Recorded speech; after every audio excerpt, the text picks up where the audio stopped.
Hello guys, welcome to back my YouTube channel. Today we will discuss about monocot leaf and dicot leaf, and we will also discuss about the internal structure, or simply we can say that I discuss the whole NCERT in this video, which is related to on the topic of only the monocot leaf and the dicot leaf.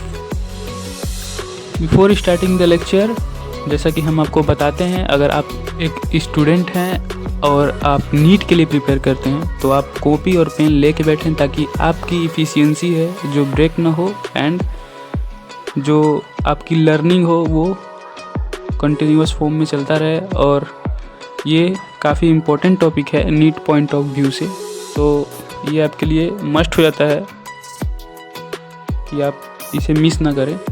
तो बिना बातचीत को आगे बढ़ाते हुए हम लोग move करते हैं अपने लेक्चर की ओर।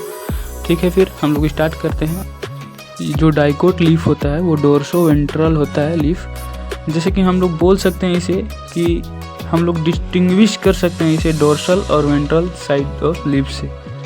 और इसका जो अपर सरफेस होता है वो डोर्सल होता है, जिसे हम लोग बोलते हैं एडैक्सियल सरफेस, और जो लोअर सरफेस होता है वो वेंट्रल होता है, जिसे हम लोग बोलते हैं एबैक्सियल सरफेस।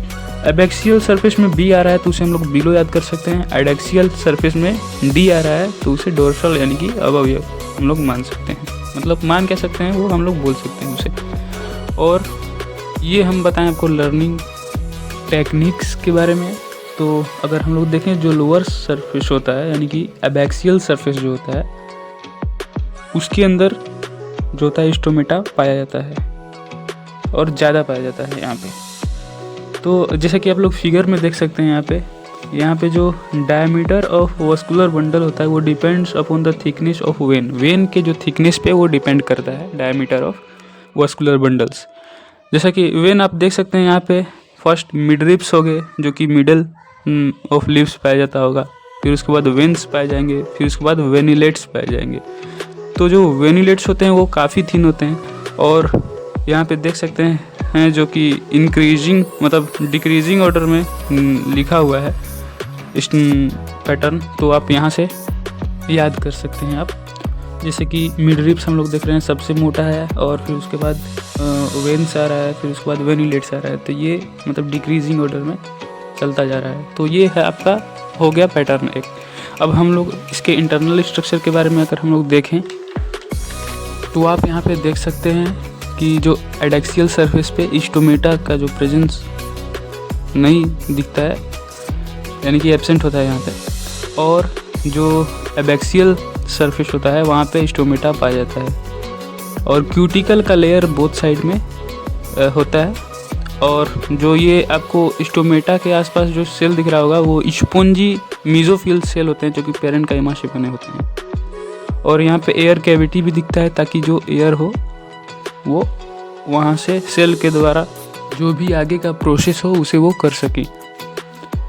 तो फिर हम लोग अगर देखें तो एक आपको यहाँ पे सिलेंड्रिकल सेल दिख रहा होगा जो कि पॉलीसेड मीजोफिलिक सेल होता है, जो कि ये भी पेरेंट काइमा इसे बोल सकते हैं, लेकिन ये थोड़ा डिफरेंट होता है। इसमें इंटरसेलुलर स्पेस जो होता है वो काफ़ी कम होता है, लेकिन जो स्पॉन्जी सेल्स होते हैं उसके अंदर इंटरसेलुलर स्पेस ज़्यादा पाए जाते हैं। और आप लोग बंडल्स को भी देख सकते हैं यहाँ पे, वस्कुलर बंडल्स को, इसे बंडल शीट यहाँ पे भी आपको दिख रहा होगा। अब फिर हम लोग प्रोसीड करेंगे आपके मोनोकोट लीफ के स्ट्रक्चर के बारे में और मोनोकोट लीफ के बारे में। चलिए हम लोग स्टार्ट करते हैं।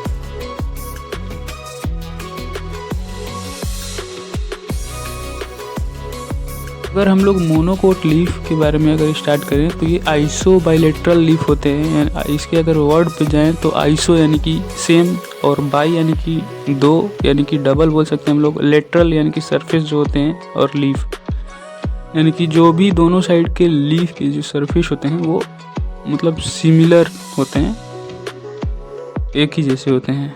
तो अगर हम लोग मतलब we can't distinguish between upper layer यानी कि एडैक्सियल एंड लोअर लेयर यानी कि एबैक्सियल, दोनों के सरफेस में हम लोग डिस्टिंग्विश नहीं कर सकते हैं। नंबर ऑफ स्टोमेटा दोनों साइड में इक्वल होते हैं।